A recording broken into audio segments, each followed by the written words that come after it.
नमस्कार, जय श्री कृष्ण। मैं जया गुप्ता। इस वीडियो में मैं कार्तिक मास महात्म्य की 18वें दिन की कथा लेकर आई हूँ। इसके पहले के 17 अध्याय तक के वीडियोस मैंने अपने चैनल पर बना रखे हैं, जिन्हें आप मेरे चैनल पर जाकर देख सकते हो और कथा को श्रवण कर सकते हैं। इस वीडियो के डिस्क्रिप्शन में भी मैं उनके लिंक दे दूंगी, जहां से आप उन वीडियोस को देख सकेंगे और कथा को श्रवण कर सकेंगे। ओम ह्रीं ह्रीं श्री लक्ष्मी वासुदेवाय नमः। इस मंत्र का जप करने से माता लक्ष्मी और भगवान विष्णु दोनों की कृपा प्राप्त होती है। किसी भी शुभ कार्य को करने के लिए निकलने से पहले इस मंत्र का जप करना चाहिए। ऐसा करने से आपका कार्य जरूर पूरा होता है और कार्य आपका बन जाएगा। कार्तिक महात्म्य के अध्याय 15, 16 व 17 की कथा के वीडियोस में मैंने आपको कथा के साथ साथ कार्तिक व्रती के लिए त्याज्य वस्तुओं के बारे में भी कुछ जानकारी दी थी। इस वीडियो में भी मैं आपको कार्तिक व्रती के लिए त्याज्य वस्तुओं की ही जानकारी दे रही हूँ। आइए देखें कार्तिक व्रती के लिए कौन कौन सी वस्तुओं का त्याग करना चाहिए। तो ब्रह्मचर्य का पालन करना जरूरी माना गया है। कार्तिक मास में ब्रह्मचर्य का पालन अति आवश्यक माना गया है। इसका पालन नहीं करने पे पति पत्नी को दोष लगता है और इसके अशुभ फल भी प्राप्त होते हैं।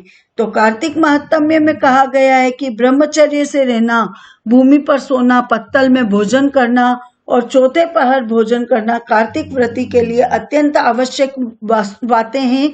उन्हें इनका पालन करना चाहिए। कार्तिक व्रती के लिए त्याज्य वस्तुओं के बारे में कुछ और जानकारी मैं आपको अगले अध्याय में दूंगी।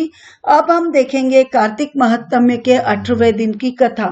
इसमें हम 18वें अध्याय के पाठ का श्रवण करेंगे, जिसके अंतर्गत हम देखेंगे वृंदा की भस्म से तुलसी जी और आंवले की उत्पत्ति की कथा।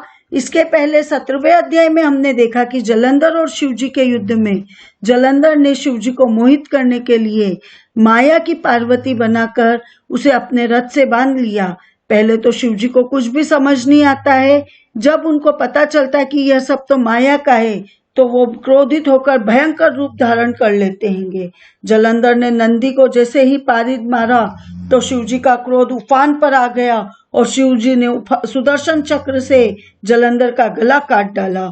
जलंधर के मरते ही देवता प्रसन्न हो जाते हैं और फिर देवताओं ने शिवजी को विष्णु भगवान के मोहग्रस्त हो जाने के बारे में बताया। तो शिवजी ने योग माया की स्तुति करने के लिए कहा। देवताओं ने योग माया की स्तुति की तो योग माया ने उन्हें सरस्वती, लक्ष्मी और गौरी के पास जाने के लिए कहा। जब ये तीनों देवियों के पास गए तो उन्होंने देवताओं को कुछ बीज दिए और वृंदा की चिता को भस्म में उन बीजों को बो देने के लिए कहा। अब आगे की कथा का वृत्तांत हम 18वें अध्याय में देखेंगे। नारद जी बोले, हे राजन, वहां देवताओं द्वारा बोए हुए बीजों से 3 प्रकार की वनस्पति उत्पन्न हुई। ब्रह्मा जी की स्त्री सरस्वती के बीजों से धात्री यानी आंवला, लक्ष्मी जी के बीजों से मालती और गौरी के दिए हुए बीजों से तुलसी उत्पन्न हुई। और ये तीनों ही क्रमानुसार रजोगुण, सतोगुण और तमोगुण वाले नेचर की थीं। जब विष्णु ने विलासमय स्त्री रूपी वनस्पति को वृंदा के रूप में देखा तो वे उठ बैठे हुए। कामातुर विष्णु ने उन्हें प्रीतिपूर्वक देखा तो तुलसी तथा धात्री ने भी विष्णु की ओर प्रेम से देखा। जो बीज लक्ष्मी जी ने ईर्ष्या करके दिया था, उससे उत्पन्न हुई स्त्री लक्ष्मी जी से ईर्ष्या करने लगी। अतः उसका अति निंदित बर्बरी नाम रखा गया। धात्री और तुलसी विष्णु जी को प्रीति देने के कारण प्रीति बढ़ाने वाली हुई। जब विष्णु भगवान को उस दुख को भूल गए, तब देवताओं ने उन्हें नमस्कार किया।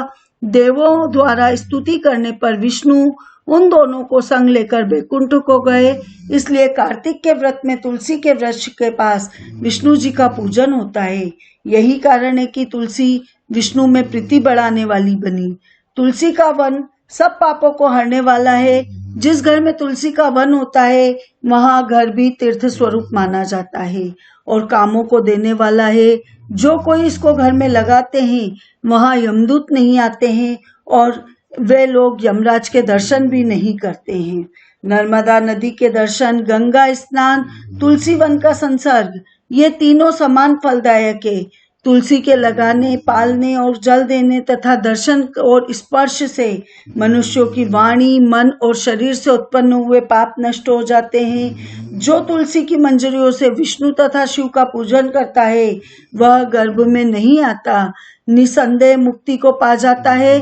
पुष्कर जैसे तीर्थ, गंगा जैसी नदी, वासुदेव जैसे देवता, ये सब तुलसी में रहते हैं। तुलसी की मूल रज यानी तुलसी की जड़ की मिट्टी किसी अंग पर लगाकर प्राणों को छोड़ने वाला, सैकड़ों पापों से युक्त होने पर भी यमराज उसको नहीं देख सकते। हे राजन, वह विष्णु के समीप रहता है, यह सत्य है। तुलसी की लकड़ी के चंदन को धारण करने वाले व्यक्ति के शरीर को पाप स्पर्श नहीं करता। हे राजन, जहाँ तुलसी के वृक्ष की छाया हो वहाँ श्राद्ध करना अक्षय फल देने के बराबर होता है, अतः वहीं पिंडदान करना चाहिए। हे नपोत्तम, आंवले की छाया में जो पिंडदान करता है उससे नरक में पड़े हुए पितर भी तृप्त हो जाते हैं। हे राजन, जो माथे में, हाथों में, देह में आंवले को धारण करता है वह विष्णु स्वरूप हो जाता है। आंवले का फल तुलसी और द्वारिका की रज है, जिसके शरीर पर सदा रहती है वह मनुष्य जीवन से मुक्त हो जाता है।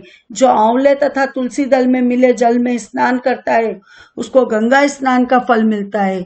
जो मनुष्य आंवले के पत्ते या फूलों से पूजन करता है उसे स्वर्ण, मणि और रत्नों की पूजन का फल मिलता है। तीर्थ, मुनि, देवता, यज्ञ आदि कार्तिक के महीने में तुला राशि के सूर्य होने पर आंवले के वृक्ष में रहते हैं। जो मनुष्य द्वादशी को तुलसी और कार्तिक में आंवले तोड़ता है वह निंदित नरक को प्राप्त करता है। जो कार्तिक मास में आंवले की छाया में बैठकर अन्न का भोजन करता है उसके पास 1 वर्ष के पाप नष्ट हो जाते हैं। और जो आंवले के वृक्ष के नीचे भगवान का पूजन करता है उसे सब क्षेत्रों में विष्णु के पूजन का फल मिलता है। विष्णु जी की महिमा की भांति धात्री यानी आंवले और तुलसी के महात्म्य को चतुर्मुख ब्रह्मा जी भी नहीं कह सके।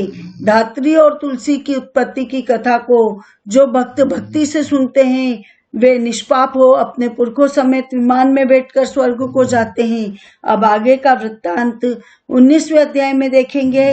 इति श्री कार्तिक मास महात्म्य अष्टदश अध्याय संपूर्ण। आपको मेरा ये वीडियो अच्छा लगा हो तो इसे लाइक और शेयर कीजिए। अभी तक यदि आपने मेरे चैनल को सब्सक्राइब नहीं किया तो कृपया मेरे चैनल को सब्सक्राइब कीजिए, बेल आइकन को हिट कीजिए ताकि मेरे नए वीडियोस के नोटिफिकेशन आपको तुरंत प्राप्त हो। हिंदू धर्म, संस्कृति, तीज त्योहार, व्रत कथा, रीति रिवाज इत्यादि जानने के लिए मेरे साथ बने रहिए। जय श्री कृष्ण।